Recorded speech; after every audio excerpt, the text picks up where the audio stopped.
Indiana Jones. It's a podcast about Indiana Jones. Every movie, 1 minute at a time. Indiana Jones Minute. Welcome back to the Indiana Jones Minute, the podcast in which we celebrate and discuss the film Raiders of the Lost Ark 1 minute at a time. I'm Tom Taylor. I'm Pete Mummert. I'm Jerry Porter. And I'm Heather Antos. Welcome back, Heather. Thanks for having me. Thanks for sticking totally. around with me. Oh, absolutely. This has been an awesome week. Absolutely, We're sorry to see it end. No. No, it'll be cool. Indy's going to beat up a guy. It's going to be good. It's all worth it in the end, I guess. Yeah. This is minute 100. Can you guys believe it? 100. That's three digits. No, I'm sad. Considering the movie's 115 minutes. Wait, what's that, Heather? I'm saying, considering the movie's 115 minutes, we knew this was going to happen eventually. Oh, God. Really? Yeah. Wow. I'm getting nervous. Yeah. I'm exhausted. Minute 100 begins with Indy grabbing a German soldier, and it ends with him finally finding a uniform cap that fits. So Proper replacement hat, if you will. It's not Hats are always important easy. in this movie, yeah.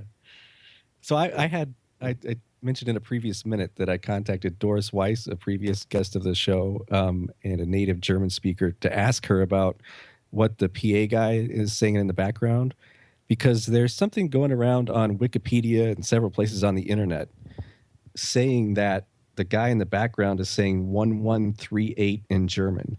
Oh, I'm so excited. And I listened to this probably 50 times, and I didn't hear it. And so Doris listened to it, and Doris also did not hear it. Oh, interesting. So I think we're going to call that false. Internet baloney. Yep. And there's another one retroactively we should call people. They say that the flying wing has the number THX 1138 on the edge of the wing, which is also not true. Interesting. I never heard either of those. Yeah, I hadn't heard either of those. I'm okay with that. That would have been fun, though. That would have been fun if there was a THX in there somewhere. Yeah. 1138.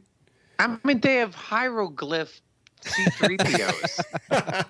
Yeah, how hard would it have been to get R2, actual Earth numbers and letters in there somewhere? Yeah, I mean, Is the guy you at know, least saying over the PA that, Captain Pierce is now performing a open heart surgery in the Captain thing? Hutcut's wanted in the swamp. There's no more peach cobbler for dessert at dinner in the mess hall.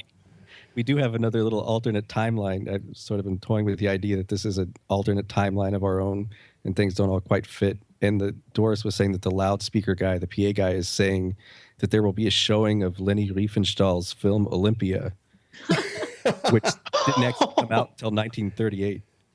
Oh my gosh! Wait, is that true? Wait, is she actually? Is the guy actually saying that? Yeah. No. Yeah. Oh, he is. Yeah. Oh, that's weird. That's so great. Oh.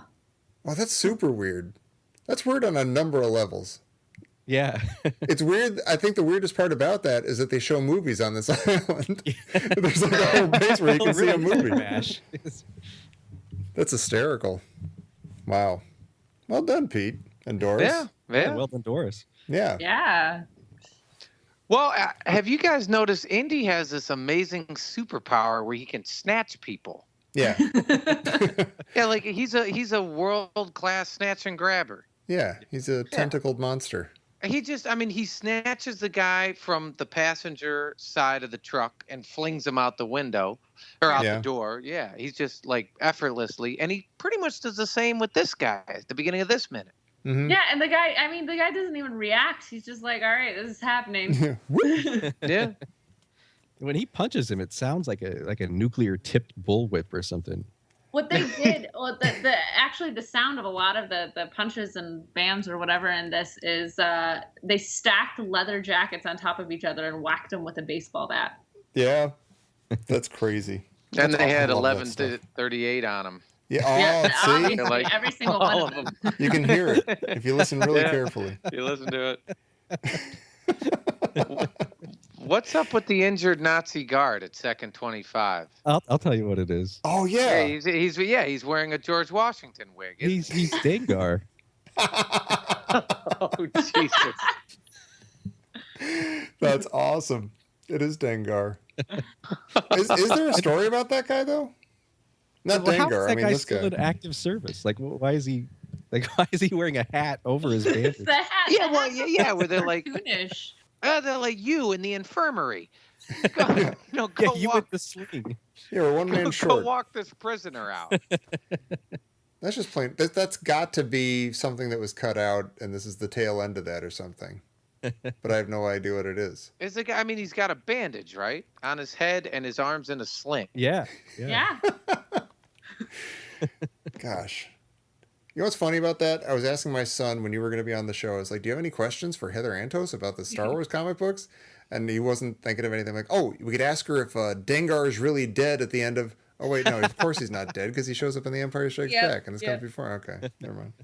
Oh, that was we got a very specific note about that. They're like, oh, you can't make it seem like he's dead, and we're just like, we know he's not. Right. We've all seen the movie. He's like cliffhanger dead. He's like, oh, he fell to his doom. Probably. It's Probably right. not.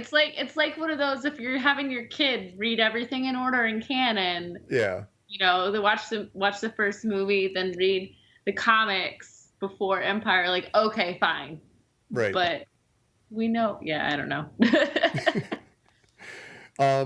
This bandage guy, I'm just looking at him. I want there to be a story where Marion went to town on him and just beat the stuffing out of him when he wasn't looking. Because he's got this look on his face like, well, don't you move. I got a gun on What? you this time.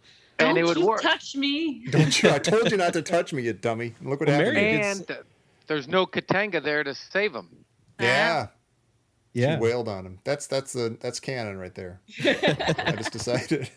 And she did something to somebody because when she gets off the boat, Oh yeah, they're shoving her. yeah, then that exchange of looks that she has with Belloc, and like they kind of have this crazy, like disgusted looks at each Stare other. down. Yeah. Oh, And then you that- see Thoth in the background. It's like a really awkward, like he kind of looks away. It's kind of like doo doo doo doo doo. Well, and it's not Watch even you like, fight. it's like, so they have this nice stare down, but it's like it was counted off because they both like turn away at the exact same time. It's super They sharp. do. It's almost like a dance. This is interesting because my main note about this minute is that look. Like, is it just, what happened on the U-boat? They've been on the boat for maybe a day or something, we're saying. Is that look just like, we just had an argument, you didn't just put out?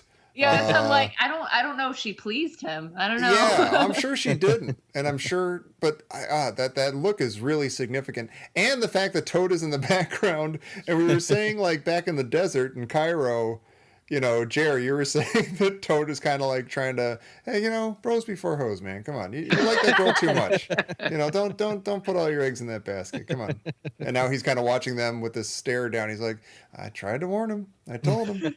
He wouldn't Well, listen. it's a no nonsense. It's like, I just saw your geometry teacher, and there will be no more playing with your compass. Right.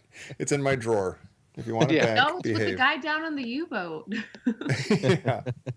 That might be Paul Freeman's best acting in the movie. Yeah. Yeah, he's actually incredible in every Yeah, one that of the scenes. stare But that's is an excellent incredible. look. It's amazing. It's so judgmental. Oh, and can I say something crazy about that?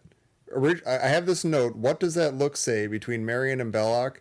But when I originally typed it in, it said, "What does that look say between Jerry and Belloc?"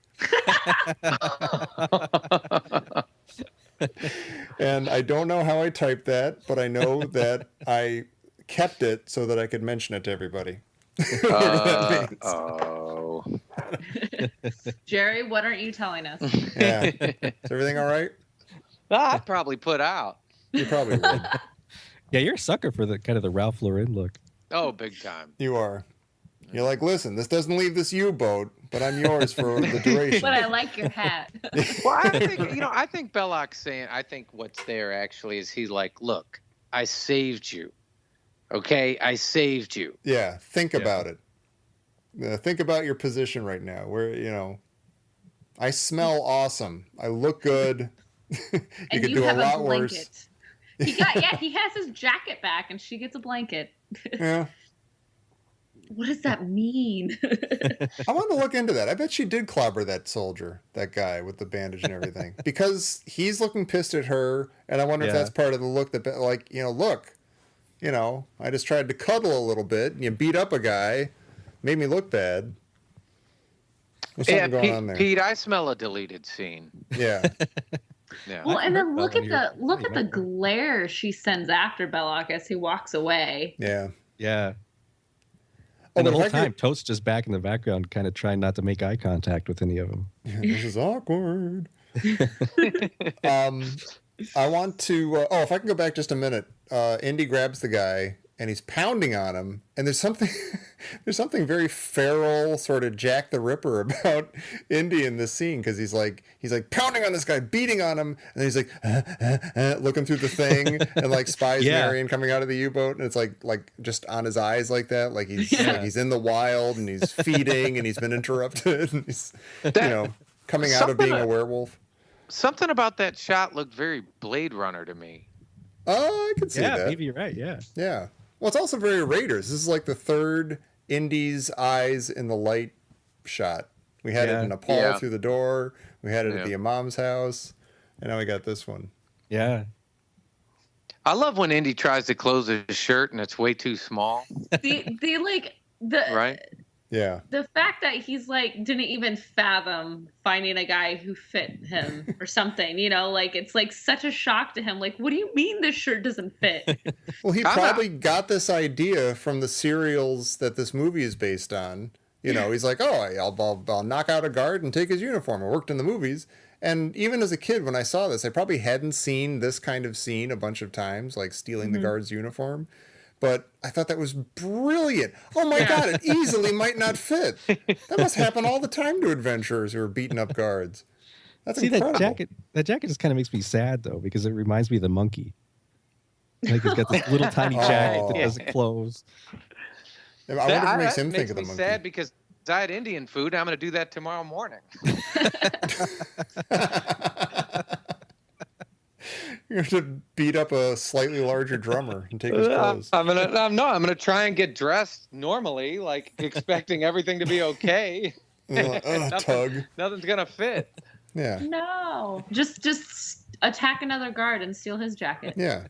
Yeah, a fatter one. Yeah, find a fatter drummer in the hotel and beat him up and take his clothes. It's a normal morning though, right? You wake up, you punch the Nazi, and you put on your jacket. Yeah. Jer's constantly beating up people and taking their uniforms. Oh, you want to know why minute 100 is fantastic? Why? I have it right here in my note. There is a German word I understand. Oh, get out of here. Guten Tag. Nice. See, that means hello. I do know that one. Should we argue about it? Do you want me to say that it doesn't mean hello? Or Yeah, he's actually saying garden tag. He's actually saying THX 1138. It's clear as a bell. You're out of your mind. One of you guys, Pete or Jer, said ages ago, we were talking about what languages Indy speaks, and somebody said that there's proof later on that Indy does not speak German. Were you talking about this part right here? Yeah, I was talking about that part because there, yeah. Here, now I get to argue with you. I don't think that this means that he doesn't speak German. Like, he could easily understand everything that guy is saying, possibly, but doesn't want to speak up because he doesn't have an accent and he'll give himself away. Or maybe he doesn't speak it that well or something, but he can understand it. I don't know. Well, we're never going to know because he kicks that guy in his rucksuckle. Yeah. I would love to know actually physically where he kicks the guy. His rucksuckle. Oh, he's got a ruptured rucksuckle now. That's awful. And when he does it, like kind of the psychopath Indy's back, because he's got kind of this smiling face, and then his eyes go so cold and hard when he does that. Right. But at the same time, there's like this little playful flute trill, like something out of Peter and the Wolf. Yeah, like we're supposed to think. We're supposed to think it's Peter. He's really enjoying himself here. To be fair, Peter and the Wolf didn't end well, so. Right. Well, it is. Tom, I watched that scene a couple times. I'm like, where does he kick him? Yeah. It's like Well, he that's- kicks him in his bodily sack. Oh, Yeah, it's just like his bodily sack. my And that's bodily sack. which I've named a rucksuckle. Well, yeah, that's the thing I was wondering too when I was watching this earlier. Is I was like, so he kicks him, but the guy obviously he kicks him and I guess knocks him out right away because the guy makes no sound, Yeah. no call for help, He might have killed him. and doesn't get up. Well, I mean, if you know, if you're hit squarely In the rucksuckle. then it'll knock you out. But, well, it's so I assume first kick is right in the gut, so he doubles over, he loses his wind, he doesn't speak. Second one is his head. Third one, I'm trying to figure out where he hits them in a way that the hat jumps up just so. Yeah. I mean, maybe he just actually kicks the brim of the hat and just knocks it off the guy's head. But there's So that. you have the sound effect of Yeah. like hitting body. Maybe his hat was filled with a stack of leather jackets, and then It's he kicked possible. that, and that's what the sound is, and then he catches it and puts it on. It's the only explanation. But yeah, that's the sort of thing, if you think about it a little too long, you'll wish you hadn't. Like, oh my God, that guy might be badly killed Yeah. So I'm like, just to get a hat. I'm trying to think of like, I don't think he has a head anymore, guys. Like, Yeah, or at least not a face. I mean, Indy, I know you're sore and tired, but you can bend down and pick up the cat. I know it's not as cinematic or clever, but just do it. Just and if Please. you bend down, you're more hidden. You're just standing up in plain view without a yeah. hat. This movie's ridiculous. I think that's what the Peter and the Wolf flute is in there for, like Yeah. to kind of soften the rucksuckle blow. Well, it didn't work. I'm stealing the word rucksuckle. That's appearing somewhere. Yeah, that could be a sound effect for something. Oh no, I'm thinking Rucksuckle. C-3PO is gonna say it. Oh, there's a swarm of rucksuckles headed this way. Chewing on the power cables. I'm just saying, if you see it in a comic book, you know where it came from. Wow. That's incredible. Boy, am I going to be jealous if Jerry gets a word in a Oh comic boy, book. yeah. Hey, you're the wrong Tom Taylor. That's right. My name will still be in there somewhere. Well, Heather, thank you so much for being here all week. This has been awesome. Yeah, thank you so much for having me. This has been such a huge blast, and as I said earlier in the week, if you guys do Temple of Doom, sign me up. Oh, totally. Yeah. No, Absolutely. I mean, you Definitely. were saying that that's your indie movie. It is. It's my favorite. I mean, I love them all. I love them all dearly, but I think for the one that I don't know makes me happiest, I would say Temple of Doom. So That's awesome. yeah. We will definitely be in touch. Woo! Assuming Jerry agrees to do Temple of Doom at all. No, I'm looking forward to Yeah, it. you just All kicked right. Jerry in the rucksuckle there. Yeah, come on. Your rucksuckle's exposed. I'm looking Okay, forward to it. This is what he gets for getting a word in a comic book. He has to, Yeah. Go through. All right. Nothing's all free, right. Jerry. Deal. All right. Well, Pete, where can people get in touch with us to something rucksuckle? Find us on IndianaJonesMinute.com and come find us on Facebook under Indiana Jones Minute. And if you want to have a little more in-depth conversation, go to the Facebook page, Indiana Jones Minute and the Listener's Crusade. And I guarantee you that a lot of people are going to be talking about Rucksuckle today. Yeah. You made a lot of people very happy, Jerry. Ah, The internet is alive with Rucksuckle this morning. Well, everyone, thank you all. And everybody out there, thank you. And please come back next week as we cover minute 101 of Raiders of the Lost Ark here on the Indiana Jones Minute. Jerry, I didn't think I could love you more, but when you said Rucksuckle, it was just all over again. I heard the hearts popping around your head, Pete. Yeah.